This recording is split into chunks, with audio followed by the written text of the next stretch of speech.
An annual family festival in Britain this week turned into an all-out melee after a gang of neo-Nazis attacked partygoers, stabbing one man. Now, what's odd, though, is that the mob wasn't even made up of Britons, but rather it was Polish immigrants. Witnesses say the assailants shouted profanities and fought and threw bottles at the crowds before police arrived. Since then, there have been nearly daily protests against neo-Nazi activities. RT's Sarah Firth was at today's march. Well, we're here just walking out of Marksfield Park at the moment in North London. That was where an anti-fascist demonstration had taken place.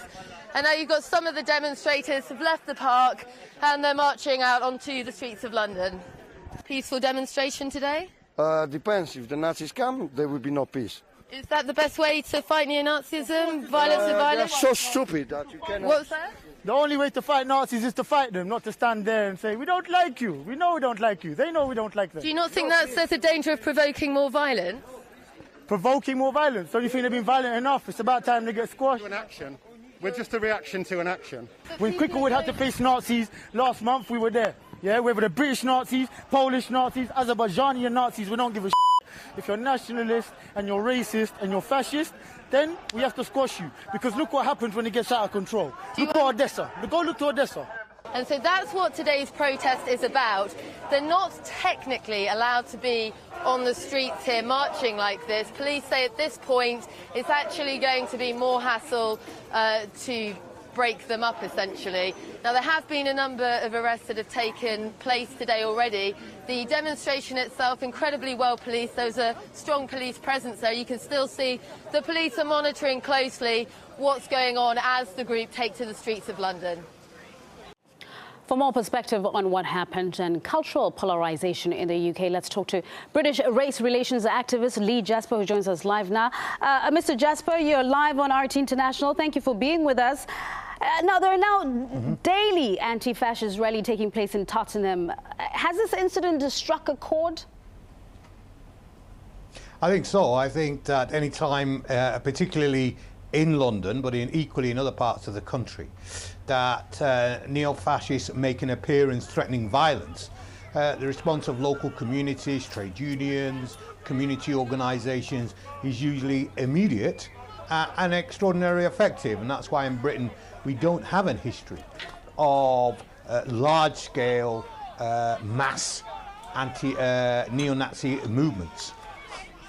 Let me reverse things a bit here. Isn't there a danger then that the less violent British nationalists might look at this incident, recognize the media exposure and resort to similar tactics? Well, they can mobilise all they like, because when they do, our communities mobilise and we outnumber them 10 to 1. So it has the reverse effect, and we're quite capable here in the United Kingdom of mobilising large numbers of people to oppose them.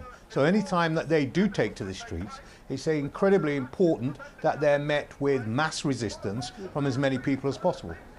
Some commentators say this is a prime example of imported political radicalization, the sort that can spread. Are you at all concerned?